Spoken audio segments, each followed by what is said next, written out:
લોકસભાની ચૂંટણીની તારીખો જાહેર થઈ છે. લોકસભાની ચૂંટણીના પ્રચાર અને પડઘમ શરૂ થયા છે, તો બીજી તરફ આને લઈને જાહેર જનતાને હાલાકીનો સામનો ભોગવવાની શરૂઆત થઈ ચૂકી છે.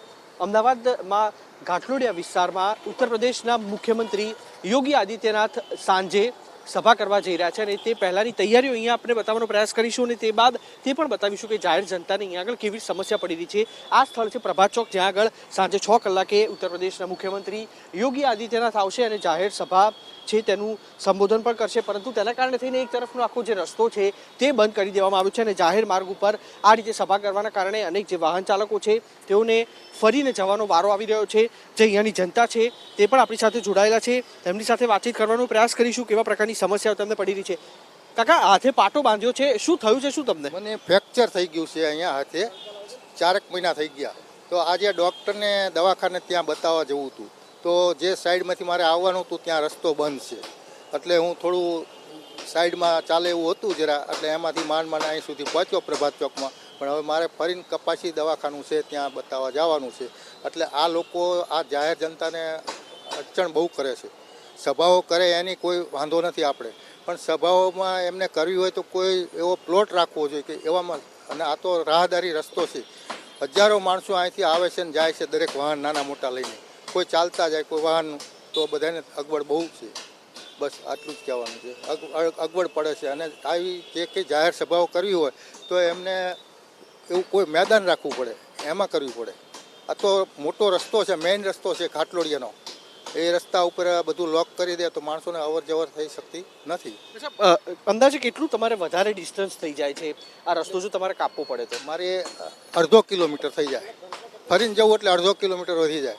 આમ ફરીને જવું પડે ડૉક્ટરના દવાખાને બતાવવા, 1/2 કિલોમીટરનો ફેર પડે. કુલ મળીને જોઈએ તો લગભગ 1/2 કિલોમીટર જેટલું જે અંતર છે તે વધી જાય છે. આ તરફનો રસ્તો અને પાછળનું પણ જે દ્રશ્ય છે તે આપણે બતાવવાનો પ્રયાસ કરી છે. રીતે પાછળ મોટી સંખ્યામાં જે ટ્રાફિક છે તે પણ જામ થઈ રહ્યો છે અને 6 વાગ્યાની સભા છે તેમ છતાં પણ અત્યારનો જે એક તરફનો જે રસ્તો છે તે સંપૂર્ણપણે બંધ કરી દેવામાં આવ્યો છે, જેના કારણે થઈને અનેક જે વાહન ચાલકો છે તેઓને લાંબુ અંતર કાપીને અહીંયાથી પસાર થવું પડી રહ્યું છે. તો અમદાવાદ શહેરની જે જનતા છે તે પણ કહી રહી છે કે આ પ્રકારે આયોજન કરે તેનો વાંધો નથી, પરંતુ કોઈ ખુલ્લી સભામાં, જે ખુલ્લું મેદાન છે ત્યાં આગળ આ પ્રકારની જે સભા કરવામાં આવે તો કદાચ જાહેર જનતા છે તેમને સમસ્યાનો સામનો ન કરવો પડે. અને સાથે જે ચૂંટણી પ્રચાર છે તે જાહેર થતા જે રાષ્ટ્રીય નેતા છે તેઓ ગુજરાતમાં આવવાની શરૂઆત થઈ છે અને ઉત્તર પ્રદેશના મુખ્યમંત્રી યોગી આદિત્યનાથ અમદાવાદ ખાતે આવશે. પ્રભાત ચોક ખાતે તેઓ જંગી સભાને સંબોધન કરશે અને કેવા પ્રકારની તૈયારીઓ છે અને તેને લઈને વાતચીત કરવા માટે આપણી સાથે ઘાટલોડિયા વિધાનસભાના ધારાસભ્ય ભૂપેન્દ્રભાઈ પટેલ ઉપસ્થિત છે. ભૂપેન્દ્રભાઈ, કેવી તૈયારીઓ ખાસ તો અને કાર્યકર્તાઓમાં કેટલો જોશ જુસ્સો જોવા મળી રહ્યો છે? પહેલા દિવસથી જ્યારે લોકસભાની ચૂંટણી જાહેર થઈ અને એમાંય ગુજરાતમાં જ્યારે અમિતભાઈનું નામ જાહેર થયું, એ જ વખતથી કાર્યકર્તાઓનો ઉત્સાહ અને ઉમંગ, ખૂબ સારો ઉમંગ છે. અને લોકસભાની તૈયારીના ભાગરૂપે સૌથી પહેલી ગુજરાતમાં, જેને કહી શકાય કે સૌથી પહેલી વિજય સંકલ્પ જાહેર સભા અહીંયાથી માન્ય રાષ્ટ્રીય અમારા જે યોગી આદિત્યનાથજીની જાહેર સભા અહીંયા આજે સાંજે 5:30 વાગે રાખેલી છે. અને ખૂબ સારો ઉત્સાહ જે પ્રમાણેની અહીંયા આયોજન છે એ જોતાં આપને બી જોઈ શકાય એવું છે કે ભાઈ જે પ્રમાણેની વ્યવસ્થા છે, ખૂબ મોટી સંખ્યામાં અહીંયા લોકો ઉપસ્થિત થશે. સ્ટાર પ્રચારકોની યાદીમાં યોગી આદિત્યનાથનો સમાવેશ કરવામાં આવ્યો છે. ઘાટલોડિયાની જનતાને કેટલી આશા અપેક્ષાઓ અને ખાસ તો જે લોકસભાની ચૂંટણીનો અત્યારે માહોલ છે, કેવો ફાયદો આપ જોઈ રહ્યા? યોગી આદિત્યનાથજી કદાચ ઘાટલોડિયામાં અને અહીંયા ગુજરાતમાં પહેલી વખત આવ્યા હોય અને એમની જે પ્રમાણેની અત્યારે પોપ્યુલારિટી છે એ જોતાં અહીંયા લોકોને ખૂબ ઉત્સાહ છે કે આજે એમને અહીંયા સાંભળવા મળશે. અને સ્ટાર પ્રચારકમાં છે એટલે આપણે સૌ સમજી શકીએ છીએ કે એમની વાણી એ ખૂબ સાંભળવા જેવી હોય છે. અંદાજે કેટલા લોકો આજે સભા છે તેમાં ભાગ લઈ શકે તેવી છે? અમારી ગણતરી છે કે ભાઈ 20,000 લોકો આની અંદર આવશે.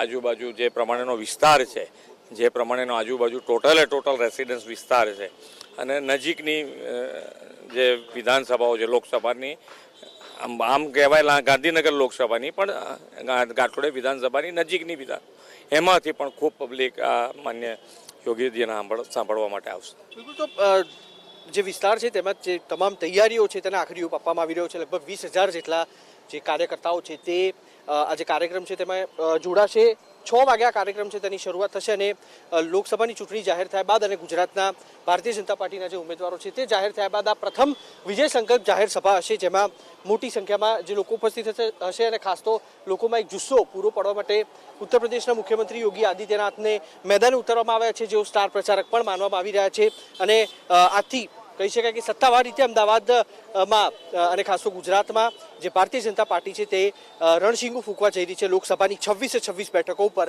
કબજો મેળવવા માટે. કેમેરામેન કમલેશ પટેલ સાથે કુશાંગ સોની, એબીપી અસ્મિતા, અમદાવાદ.